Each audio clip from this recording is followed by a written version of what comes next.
Chainsaw Man Part 2 has proven itself to be just as tragic as Part 1. One of the first things we see within Part 2 is that Asa really needed a friend, and so when she finds that in Yuko, it makes her, happy. It's a very wholesome relationship between the two of them, and that is until Yuko starts to learn that Asa is being bullied. That is where things really get crazy. After Yuko gets injured from the Bat Devil, she makes a contract with the Justice Devil, and we start to see her character become very twisted. Her very altruistic nature that we saw before becomes very warped. So when Yuko goes to the school to try and solve Asa's bullying problem, her whole ideology behind justice really starts to break down as we see the victim she's trying to save doesn't want to get rid of her bullies by, killing them. And the one that Yuko looks up to, Chainsaw Man, when Yuko meets Chainsaw Man, she is disappointed. And so Yuko tries to take it upon herself to become a symbol of justice and to wipe out bullying across every school in Japan. And then after the fight between Yuko, Chainsaw Man, and Asa, when Yuko meets with Asa one last time to reconcile, to say goodbye really, you kind of get this optimistic feeling for Yuko's future within Chainsaw Man Part 2, which almost immediately gets cut short and ripped away right after. Yuko, at first it seems she had some very noble reasons for trying to help Asa and trying to get rid of her bullies. When she was in her devil transformation, she even said to herself that if she gets rid of Asa's bullies, then she might be able to become a symbol of justice and make every bully within Japan be scared of her, which in turn would stop bullying as a whole. But after Yuko meets with Asa at her house and says goodbye, the thought of Yuko doing everything she did for Asa because of noble reasons, it starts to break down just a little bit. Yuko being able to read minds, it definitely warped her thoughts, and just, making a contract with a devil in the first place, it usually doesn't end too well. And we can also kind of question Yuko's character and, her reasons for making a contract with the devil in the first place. One of the things that Yuko says to Asa is that if her heart was in the right place, if she knew she was trying to do something good, then she doesn't really care about whatever the outcome is. And this really leaves a huge impact on Asa, especially with Asa and her mom, in which Asa tried to save a cat and sort of caused her mom's death, which is sad because,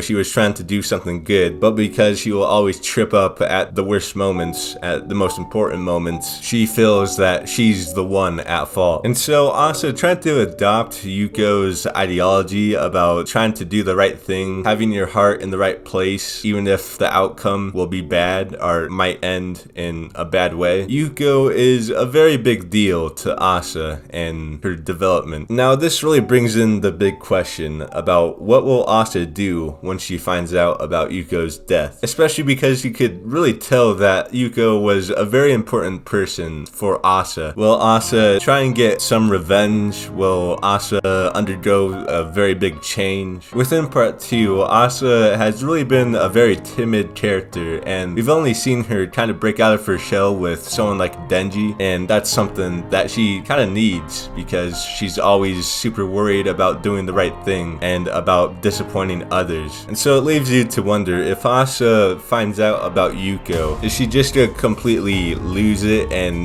kind of flip into this more evil character? And maybe we'll see that Asa will stop caring about disappointing others, about doing the right thing, and just be hell-bent on getting revenge for Yuko. I think Yuko's death is a very big setup for Part 2, mainly for Asa, and this really just ties back into Yoru trying to kill Chainsaw Man, because the person who seems to have killed Yuko appeared to be Chainsaw Man, at least the shadow of the person who killed Yuko. And this brings in another very important question, a very big mystery within Part 2. Did Denji really kill Yuko? From what we've seen, no one's really been controlling Denji. No one's been forcing him to do anything. Taking a look at Denji and his character, it's really hard to believe that Denji would go out of his way to go and hunt go hunt Yuko, especially because she wasn't really an imminent threat running across some buildings. This really created the big idea that there is another Chainsaw Man, or more like a fake Saw Man, out there running loose. And there's definitely definitely a whole bunch of theories that are out there, and that's really just a very big mystery within part 2 so far. But another, I'd say, more bigger piece of Yuko would definitely be the Justice Devil. Now, I just want to point out a few things that we've seen with the Justice Devil. At the start, the Justice Devil used Asa's class president to kill Asa, and so that's really the first thing we saw to do with the Justice Devil. The second thing we saw is Yuko. Yuko, when we first meet her, she seems very altruistic, and because she was friends with Asa, she tried to get rid of her bullies. And just seeing how Yuko became after forming a contract with the Justice Devil and starting to hold this more warped sense of justice, it was a very big turning point for Yuko's character, and just shows just how important the Justice Devil is within part 2. I feel like the Justice Devil has been overshadowed by the Famine Devil, especially because, you know, the Famine Devil is another horseman of the apocalypse. But there was another very interesting time that we saw the Justice Devil, at least what appears to be someone who has made a contract with the Justice Devil, and that was when we saw Asa's flashback with her mom. We see someone that has undergone a devil transformation in the background, and it really seems to be very similar to when Yuko was in her devil transformation. And so what do these 3 instances of seeing the Justice Devil really, you know, why do they really matter? What I'm really trying to say here is that the Justice Devil is still at Asa's school. Even if the Justice Devil wasn't really specifically targeting Asa, it's still gonna be a very big problem, especially because we've already seen, at least for sure, 2 instances of the Justice Devil trying to kill Asa, turning Asa's life into something more tragic and, you know, very sad. Now, I know I've really been all over the place in this video with the whole fake Sawman stuff, the whole Justice Devil, and especially with Yuko, but really the main point I wanted to get across in this video is that Yuko is a very tragic character. She sorta had some noble reasons to try and help Asa, and her whole ideology of, you know, doing what's right or having your heart in the right place, even if the outcome of whatever situation you're in might turn out bad, that's a very important piece to both Yuko and Asa. And the friendship between the both of them is really going to affect Asa in a very large way once she finds out that Yuko was killed by someone who seems to be Chainsaw Man. It really brings into the question, who is Fake Sawman, who is the Justice Devil, and what are their motives? And ultimately, just seeing Asa's reaction, just seeing how she's going to change from hearing about Yuko's death or discovering Yuko's death is going to be a very big part of Chainsaw Man Part 2. I have a very strong feeling that Fujimoto is going to play upon it in some sort of way, and it might just be a very key thing from turning Asa from a more timid character into something that we have not seen within her within Part 2. Now, Yuko as a character and, you know, what she's brought to Part 2, it's definitely something I want to revisit within the future, mainly just because I really want to see how Fujimoto uses, you know, Yuko and mainly her death within the future, because I know it can definitely become something very impactful to Asa. Again, I'm sorry if this video was very rambly and all over the place, but thanks for watching and peace.